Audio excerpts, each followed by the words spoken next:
ABC10 News at 5:30 starts with breaking news. Good evening, I'm Laura Painter. And I'm Chris Thomas. We do thank you for joining us on the ABC10 app.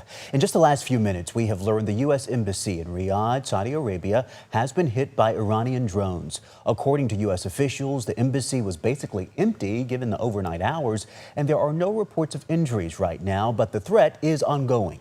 The State Department also issued an alert advising Americans in Saudi Arabia to shelter in place immediately.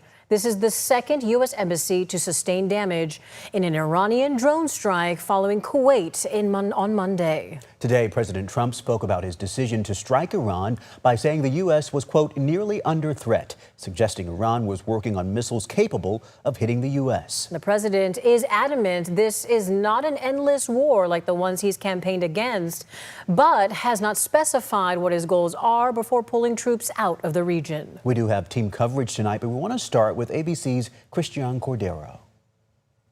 In his first public appearance since the massive military operation in Iran, today President Trump shared the threat he saw in deciding to strike and kill much of the Iranian regime's leadership. The regime already had missiles capable of hitting Europe and our bases, both local and overseas, and would soon have had missiles capable of reaching our beautiful America. Earlier this year, the Defense Intelligence Agency determined Iran was working to develop missiles capable of reaching the U.S. within 9 years.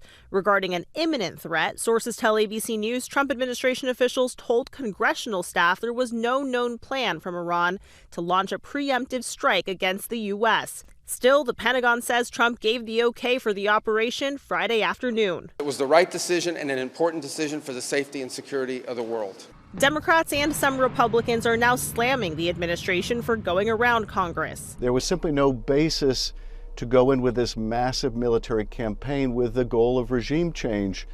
And the concern here is that we have unleashed factors in the region now that we cannot control. Trump has not specified how long the operation will continue or what the administration's ultimate goal is. We projected 4 to 5 weeks, but we have capability to go far longer than that. The Iranian regime today said it's prepared for a long war with the U.S. An Iranian aid group says hundreds of people have so far been killed in the strikes. President Trump today paid respects to the American lives lost, offering a grim warning that there may be more.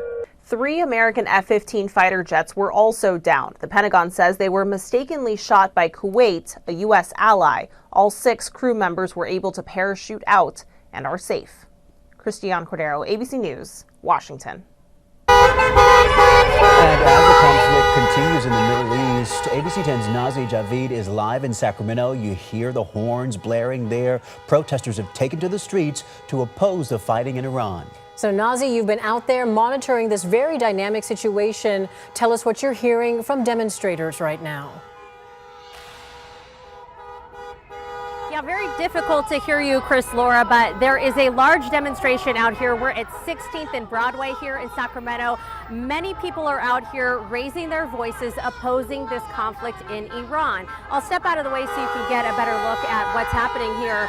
But the people here say they disapprove of U.S. military action in Iran, and according to new polling, a majority of people believe long-term conflict is going to be likely. A new CNN poll conducted by research firm SSRS shows nearly 6 in 10 people say they oppose the decision to strike Iran, and more than half believe the conflict will drag on for an extended period of time. It also shows many questioning the president's handling of the situation, with 60% believing the U.S. doesn't have a clear plan. Most people polled also believe the president should seek congressional approval before any further action, and just 12% say they support sending U.S. ground troops into Iran. But meanwhile, President Trump says the strikes are necessary to prevent Iran from developing nuclear weapons and to protect U.S. national security. But it comes as many Iranian Americans have also rallied in support of the strike, saying they want Iran's Islamic Republic government removed from power. So a lot of differing opinions on this, and here's what some people here had to say. I think that the celebrations that they're showing are not accurate, and that U.S. military involvement, and this is from somebody that actually served in the military, is not appropriate at this time. Trump is invading yet another country without permission from Congress or from the people. It's illegal and it should not be happening.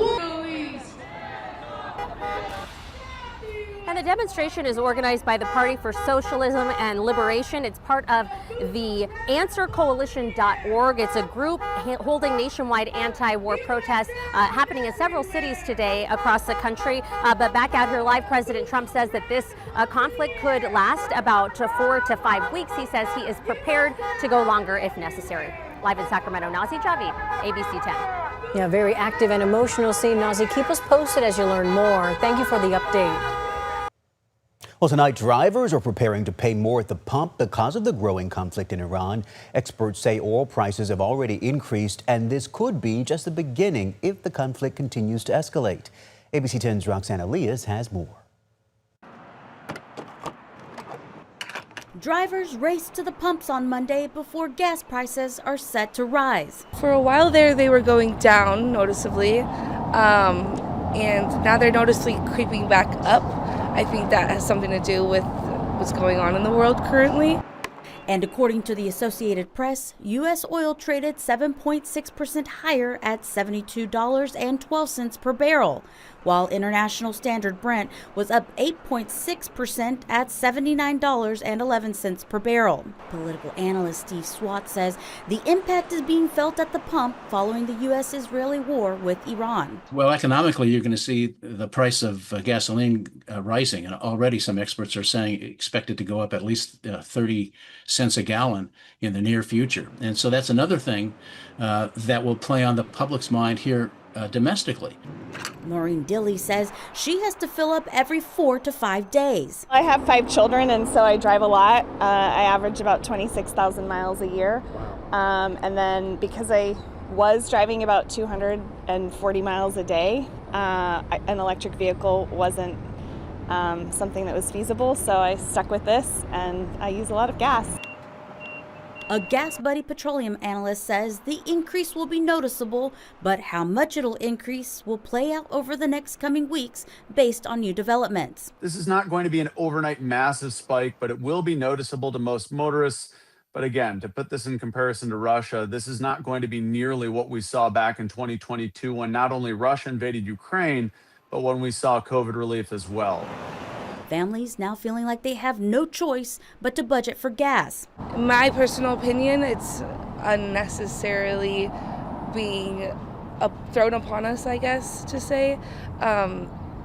It's just politics, and consumers are paying the price for that, and it's unfortunate. SWAT asks the question if people will see this war as worth it. So I think the longer this goes on, the more you have perhaps retaliation against this, our country, one way or another.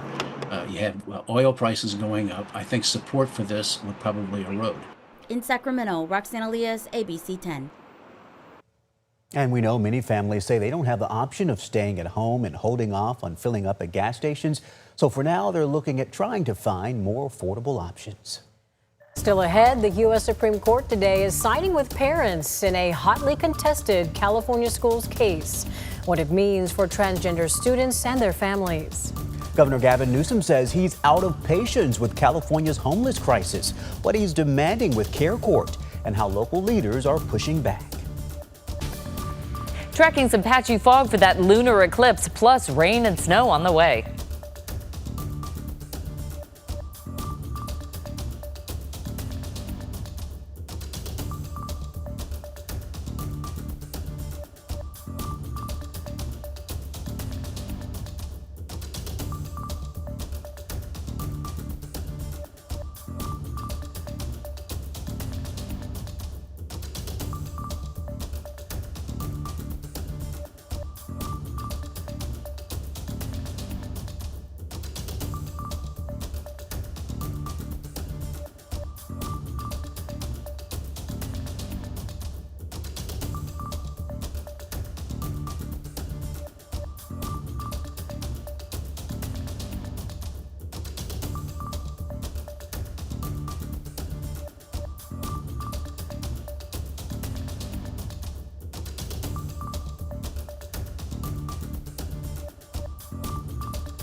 Tonight, the U.S. Supreme Court just cleared the way for California schools to tell parents if their children identify as transgender without getting the students' approval. The process is known as parental notification. For now, the High Court's decision blocks a state law that bans automatic parental notification requirements if students change their pronouns or gender expression at school. Religious parents and educators challenged the law, but the state argued that students have the right to privacy about their gender expression, especially if they fear rejection from their families. The High Court sided with the parents and reinstated a lower court order while this case continues to play out. We have reached out to the Newsom administration for comment and have yet to hear back. So stay with ABC 10 as this story develops. Well, Governor Gavin Newsom is pushing California counties to boost local efforts to tackle the homeless crisis. Today, strong words from the governor as he warns some counties may lose funding if they don't do more soon. ABC 10 State Matters political reporter Jenny Huh explains. I'm just out of patience. And I hope that's the mindset of members of the Assembly and Senate and whoever replaces me. Enough. A frustrated Governor Newsom talking about the past, present, and future of homelessness in California, a crisis he promised to deliver big on when he was elected in 2017. No strategies, no plans, and little money. The original sin is not just the lack of investment in behavioral health, it's a lack of investment in housing, period, in the state. Newsom announcing $291 million for more housing and behavioral health resources in parts of the state. Newsom revealed the news at the Bay Area Community Services in Hayward, an example of what he called successful local efforts. Localism is determinative. I'm happy to redirect every damn penny in these programs to the counties that are getting things done, period, full stop. Under Newsom, the Community Assistance Recovery and Empowerment, or CARE Act, was implemented in all 58 counties as of December 2024. Known as CARE Court, the state-mandated program allows family members, first responders, medical providers, and others to petition a court to help someone receive treatment if the need is severe. CARE is not a criminal penalty. It's not a mass conservatorship program. It's not a substitute for housing or treatment investment. What it really is a tool for accountability within the behavioral health system. On the threat of withholding funding, the California State Association of Counties responded, quote, "Counties are following the law as written." Republican State Senator Roger Nilo noted while he's happy Newsom is admitting more needs to be done to tackle homelessness, blaming local jurisdictions isn't fair. In his State of the State address, he said no more excuses. Well, they are trying to get the job done and they need the funding to do it. So enough excuses. $1 billion to integrate that housing on an annual basis with $6.38 billion of capital. Come on. Let's see these encampments cleaned up, people off the street. Jenny Huh, ABC 10. Jenny, thank you. The $6.8 billion mentioned by the governor is another funding source. What was approved by voters in 2024, Proposition 1. It authorizes more than $6 billion in bonds to expand treatment and housing for people struggling with mental health and substance abuse. For now, let's talk weather and bring in Chief Meteorologist Monica Woods. March off to a mild start. Spring is coming in early for us, huh, Monica? We're seeing the blooms, which also means I know. The allergies too. March in like a lamb, will it be out like a lion? Ooh. I guess we'll just have to wait and see. Right now, I'm not seeing that at all. In fact, very mild weather. Here's what I'm tracking. First and foremost is going to be morning clouds. The reason I'm tracking that are lunar eclipse happening very early tomorrow morning. Midweek showers on tap, mainly for the Sierra and foothills. I'm not going to totally discount a light sprinkle moving through the valley. And on the back edge of this, as Chris was kind of alluding to, dry, gusty wind. So it is going to be quite problematic Thursday into Friday on the back edge of that weather system coming through. Today it was all about the sunshine through the afternoon and beautiful skies out there. Temperatures warming into the upper 60s to almost 70 for today. 50s and 60s for the foothills and close to 50 up top for the Sierra. Right now we are not completely dark out there. I think we just need to shade our camera. Our sunset is at 6 p.m. Keep in mind with that spring forward, we'll get that extra hour for our late evening, but it also is going to be a little bit later for our sunrise next week at this time. Our skies are currently mostly clear. We've got readings in the 60s, 44 for Tahoe with sunny skies as well. Okay, here are the details on that total lunar eclipse. And want to mark this down because we're not going to see it again until 2029. So it's going to be very early, but that kind of leads to optimal viewing given the dark nighttime skies. 3:33 in the morning is when we see the peak tomorrow. We will have a little bit of cloud cover, though, especially for the valley. Foothills, Sierra, we're looking at mostly clear skies. It's the patchy low cloudiness and fog that we're going to have to contend with for the valley. Early tomorrow morning, lows in the 40s. Highs, though, will warm into the 60s to almost 70. And then we get right into tracking this weak and quick moving weather system on Wednesday. Only about 1/10 of an inch to 1/4 of an inch of rain for the foothills and a dusting of snow for the Sierra. This is not going to put a huge new base in the high country for skiing and snowboarding. Instead, it's just kind of a minimal precipitation that we're going to get from this Wednesday quick mover. Chance of showers mainly for the foothills and Sierra snow. We have a slight chance of a passing shower for the valley. No accumulation expected for the valley.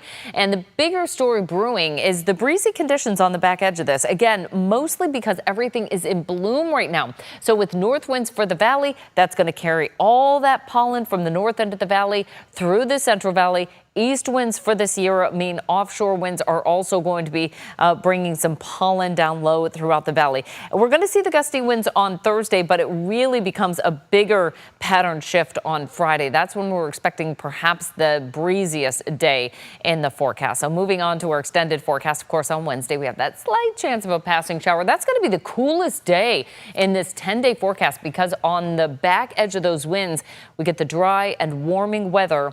Highs will be in the mid-70s this weekend as we spring forward and near 80 temperatures next week. Oh, no excuses to get outside unless you have allergies, but then Yes. be prepared, be prepared. It's going to be so tempting to get out there, though, I Yes, think. it is. Okay, Monica, thank you. Well, coming up next at 5:30, speaking of getting outside, spring break is almost here. And if you're heading to the hot spots, it could cost you. But there are at least some destinations where you could save money. What you need to know before you book.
Spring break is on the horizon, and some prices during those peak travel days may have you feeling sticker shock. But experts say people looking to get away can still find some good deals. Yeah, but spring breakers heading to Mexico are also watching security concerns. Here's ABC's Michelle Franzen. Spring break is almost here, and travel expert Clint Henderson of The Points Guy says fares are not rising everywhere. But for the hotspots most people love to visit, expect to pay more. I'm talking about Florida, Hawaii. Both of those destinations are seeing pretty big spikes year over year in prices. Henderson says it's not too late to book, but don't wait any longer. Every day between now and spring break, prices will tick up. Being flexible is key. Shifting your travel dates or destination could be your best chance to snag a deal. So long as you didn't have your heart set on this beach on this day at this time, you can usually find a better deal. My favorite tool is Google Flights Explorer. It will pull up an interactive map with the cheapest destinations. And if you are looking to fly internationally, some flights are actually more affordable than domestic routes, with deals available to destinations like South and Central America. But in Mexico, ABC News' Matt Rivers found safety remains a top concern for some visitors. Here in Cancun, the most popular tourist destination spot, tourism remains a key part of the local economy, and we saw firsthand how officials are trying to convince tourists to come down here and that it will be safe. From the streets to the sand, heavily armed patrols are out in a show of force. I think a lot of people are nervous after the cartel violence, and they're just calling off their trips altogether. I don't recommend that. I think Mexico is still a very safe place to travel. And here's the silver lining for all this. We're seeing some really incredible deals to Mexico. If you do decide to travel to Mexico, experts say take precautions. Stay informed by following local news, enrolling in the State Department's STEP Travel Advisory Program to get up-to-date alerts, and having a contingency plan ready. Michelle Franzen, ABC News, New York. Good advice, Michelle. Thank you. Coming up, 'tis the season to tiptoe through the tulips. The California city boasting some beautiful blooms.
Here's a sure sign spring is just around the corner in San Diego County. Take a look. This is Carlsbad Ranch. Wow. And it claims to have one of the largest flower fields in the country. It has been run by the same family for more than 60 years. The owners carefully cultivate 55 acres every year, and it takes about 6 months for all these beautiful flowers to grow. But the field's operation manager says about 14 to 20 acres are already in bloom and ready to welcome visitors when the ranch opens Sunday. The peak bloom will be in early April. Just got to soak up this scene here. Oh my goodness. This needs to be my new computer wallpaper. I think it's just so inspiring and gorgeous. Bring it on, spring. It's one of those places you got to do for the gram, right? To go out and get some good photos, you know what I mean? Might be some good family photos as well. I like how you think. Something to consider, right? Thanks so much for joining us, everyone. Don't forget you can watch us anytime, any day on your schedule right here on the free ABC10 app.